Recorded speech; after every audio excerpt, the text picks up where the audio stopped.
Level 1. The Garage Tinkerer. You're 14 years old and the moped hasn't started in 3 months. It's a 1987 Peugeot 103 that came from your uncle's shed in a state that he described as just needs a bit of work, and that you would describe as missing a carburetor float and having a spark plug so fouled it looks like it spent the last decade underwater. It's a 50 cubic centimeter two-stroke that at factory specification produces approximately 4 horsepower. Currently, it produces 0 because it doesn't run. Your garage is a single-car space that contains a chest freezer, 2 bicycles, and the specific smell of concrete that's been absorbing oil for 30 years. You've dragged the Peugeot inside. You've watched every relevant video you can find. You've ordered parts from an online supplier that specializes in vintage mopeds and whose interface appears to have been designed in 1998 and never updated. You've waited 2 weeks for a carburetor kit. The kit arrives. You clean the carb. You replace the float needle. You fit a new spark plug. You check the two-stroke oil level, because 2 strokes need oil in the fuel mixture and running one dry is the fastest way to destroy an engine that size. You kick it. Nothing. You adjust the fuel mixture screw a quarter turn. You kick it again. A cough. Something. You adjust again. You kick it hard. The engine fires, runs rough for 3 seconds, and dies. But it fired. It was alive for 3 seconds. You stand in the garage with the smell of 2-stroke exhaust filling the space, and you feel something that you will spend the rest of your life chasing. You spend the next 2 weeks dialing it in. Idle mixture, throttle cable tension, air filter. The Peugeot eventually idles cleanly and pulls through the power band with the specific top-end rush that 2-strokes have when they hit their power band. On the road, it's limited to 45 kilometers per hour by law. In the field behind your house where you've been testing it, the question of how fast it goes isn't asked by anyone. You ride that moped for a year. You fix things that break. You learn things from fixing them. The throttle cable snaps at the worst possible moment and you coast to a stop, and you understand precisely why people keep a spare cable. The chain skips because you didn't tension it correctly, and you understand chain tension. Every breakdown is a lesson dressed in inconvenience. You learn to love this arrangement. Level 2. The 125. 16 years old and the A1 license is in your wallet. The legal limit is 125 cubic centimeters and 11 kilowatts, and you've bought a Yamaha YZF R125. It's a proper sports bike in miniature. Fairings, clip-on handlebars. The riding position requires you to lean forward in a way that your lower back will form opinions about over the next several years. You don't care. It looks like a proper motorcycle. The R125 is 11 horsepower. Compared to the Peugeot's 4, it feels like an entirely different relationship with momentum. At highway speeds, you're at the limit of what the machine can do. The engine is screaming at 9,000 RPM to maintain 100 kilometers per hour, and you're leaning flat against the tank trying to reduce drag. It's limited. You know it's limited. You also know you're learning. You learn on this bike in ways you couldn't have on anything more powerful. How to brake properly, trail braking through a corner, how to look through a bend rather than at the apex, body positioning, countersteering, the physics of a 2-wheeled vehicle at lean. These are things you can practice on a 125 without the consequences being catastrophic. A mistake on a 125 might put you on the tarmac. A similar mistake on a leader bike happens before your brain has time to process what's occurring. You ride the 125 for 2 years, every weekend, every evening with any light left. You know the roads around your town with the specific intimacy that only comes from riding them on something small enough that you feel every surface change. You know the corner where the road dips unexpectedly at the exit. You know where the diesel spill appears after rain. You know which roads have gravel washed in from the fields after harvest. The small bike taught you to read the road. It's the most important lesson motorcycling has to offer. Level 3. The Dirt Rider. 18 and someone at a meet invites you to a motocross track. You've been a road rider. The idea of riding in a field on a loose surface hadn't occurred to you as something you needed. You go anyway. The dirt bike is a 250 4-stroke. You get on it at the edge of the track and the first thing that hits you is how light it is, a third of the weight of the R125. Then you ride it and the second thing that hits you is how much is expected from the rider. On the road, the bike is mostly stable. Lean it into a corner at the right angle and it goes around. On dirt, nothing is stable. The rear steps out, the front washes, The surface changes between every corner. You have to manage all of it continuously, and if your attention lapses, the bike will remind you immediately. You fall off 4 times in the first session. None of them hurt badly because the speed is manageable and the dirt is forgiving in ways tarmac absolutely is not. You get back on every time without thinking about it, because falling off in the dirt is normal and expected, and doesn't carry the weight that falling off on the road carries. You spend a year riding dirt, not competing, just riding. The off-road experience changes something fundamental in your riding. You stop being afraid of the rear sliding because you felt it slide 1,000 times on dirt, and you know what it feels like before it becomes a problem. You stop being rigid on the bike because the dirt demands that you stay loose, that you use your body, that you let the bike move under you rather than fighting it. These things transfer. When you go back to road riding, you're a different rider. Level 4, the middleweight. 20 years old, you pass your full motorcycle license. The A2 restriction lifts and you can ride up to 35 kilowatts. You buy a Kawasaki Z650, parallel twin, 90 horsepower, naked. The Z650 is not an extreme motorcycle. It's an honest one. It does what you ask it to do without drama and without requiring you to be a hero to access its capability. The step from 125 to this is significant in ways you expected and significant in ways you didn't. The brakes are better, the suspension is better, the acceleration is real in a way the 125's never was. But the main change is weight and inertia. This bike has mass. Changing direction requires more commitment. A mistake doesn't correct itself as easily as it might at lower speed. You have to be more deliberate. You ride the Z650 for 2 years across every kind of road.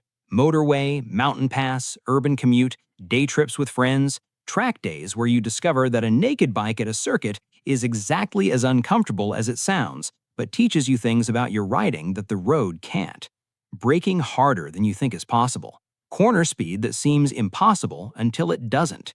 The discovery that your limits are further out than you believed, and that the only way to find them is to go looking. Your riding becomes smooth, not slow, smooth. The distinction matters enormously on a motorcycle. Smooth means your inputs are considered and consistent. Smooth means the weight transfer happens predictably. Smooth means you can ride fast without it looking fast. Someone who's been riding for a year looks urgent even at low speed. Someone who's been riding properly for 5 years looks relaxed at speed that would terrify most people. You're becoming the second kind. Level 5, the full licensed rider. 23 years old, no restriction, the full A license. You sell the Z650 to a younger rider who needs exactly what it is, and you buy a Ducati Monster 937. This is a real motorcycle. 111 horsepower, a Desmodromic V-twin that sounds like nothing else on the road, a machine with a personality so specific that riding it is a relationship rather than a transaction. The Monster teaches you about torque in a way the parallel twins didn't. Torque is what happens between corners, the mid-range pull that pins you to the seat with no warning, that requires you to manage the throttle with genuine care. You open it early out of a corner, and the front lifts. Not a dramatic wheelie, just the front going light, communicating that you've asked for more than the traction can currently provide. You close the throttle slightly. The front settles. You do it again and again until you understand exactly where the line is. You start doing longer trips, not day trips, weeks. You pack light because motorcycles require that you pack light, which turns out to be one of their greatest gifts. You've been to the Alps, you've been to the Dolomites, you've ridden through the south of France on empty roads in September when the tourists are gone and the roads belong to the people who chose to be there. These trips are not about the destinations. They're about what happens between them, the roads, the decisions, the 1,000 small adjustments that riding requires, and that together add up to a state of presence that nothing else in your life produces. Level 6, the Superbike. 26 years old, the Ducati is for sale, not because it disappointed you, because you're ready for the next thing and you know it. You buy a BMW M1000 RR. 212 horsepower, full electronic suite, traction control, wheelie control, engine braking control, launch control, a computer sophisticated enough to manage forces that would kill you if you had to manage them yourself. The M1000RR at road speeds is quiet. You can cruise at 130 kilometers per hour and the engine is barely awake. The power is theoretical at legal speeds. The throttle is connected to possibility rather than reality most of the time. You have to go to a track to understand what the machine actually is. So, you do. Your first track day on the M1000RR is the most intense physical experience motorcycling has offered you so far. The braking distances are nothing compared to road bikes. You're braking 50 meters later than you think you should be able to, and the front is still finding grip. The corner speeds are nothing compared to road riding. You're carrying speed through bends that your brain refuses to accept as appropriate, and the bike goes around anyway because the tires and the electronics are working faster than your anxiety. You come in after the first session and sit in the paddock for 10 minutes saying nothing. You do track days regularly now, 6 or 8 a year. Your lap times improve steadily, not because you're getting braver, because you're getting more precise. The difference between a fast lap and a fast lap is always precision. Where you brake, where you get on the gas, the line you take, these are choices measured in centimeters and milliseconds, and the improvement is continuous if you're paying attention. Your road riding changes because of the track, not because you ride faster on the road, because you're more in control. You've been to the limit of grip on the track where the consequences are managed. The road feels measured and deliberate now. You're using 20% of what you know the machine can do, and you know exactly how much margin is left. Level 7. The Experienced Rider. 30 years old, 10,000 kilometers a year for 10 years. The mileage is in your body, in your reflexes, and the way you look at a road before you ride it. You've had 2 incidents. Neither were serious. One was a car pulling out that you'd already started braking for because you saw the car's front wheel turning. The other was gravel in a corner that you felt through the bars half a second before it became a problem and managed. You don't talk about these incidents as near misses. You talk about them as moments when your reading of the situation was correct and the result was the outcome you aimed for. You've owned 12 bikes: the Peugeot, the R125, the 250 dirt bike, others along the way, a Honda CB750 that you rode for 6 months in your early 20s because you wanted to understand what the classic experience felt like, a KTM 390 Duke that a friend needed you to collect from a dealer and that you rode back across 300 kilometers of excellent road and arrived considering buying one, the M1000RRR. Each one taught you something the one before it couldn't. You still get excited by motorcycles, not in the uncomplicated way you did at 14 with the Peugeot, in a more textured way. You know what you're looking at. You know what a bike will feel like before you ride it from how it sits on its suspension under your weight. You can hear things in an engine that tell you whether it's been looked after.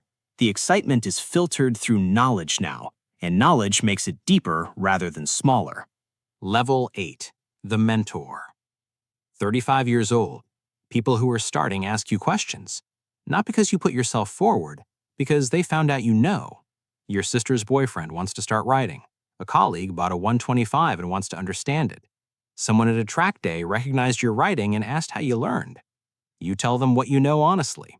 The 2-stroke in the garage, the 125 and the years on it before anything bigger, the dirt riding that changed everything, the slow build through machines that matched your ability rather than exceeded it. You tell them that the most dangerous thing in motorcycling is the gap between what the machine can do and what the rider can manage. You tell them to close that gap slowly. Some of them listen. Some of them buy something too powerful too soon and have experiences that either educate them severely or end their riding. The ones who listen and build properly become the riders you enjoy being around. The ones who get lucky and don't get hurt sometimes become those riders too, eventually. Level 9. The Lifer. 40 years old. You still ride. You still find new roads. You still feel what you felt at 14 when the Peugeot fired for the first time after weeks of work. The gap between that moment and this one is measured in machines and roads and things learned and a few things unlearned. The feeling itself hasn't changed. You pull out of the garage on a Tuesday morning in October when the temperature is just right and the roads are clear, and you're going nowhere in particular for no particular reason. The bike is whatever the bike is that week. It doesn't matter.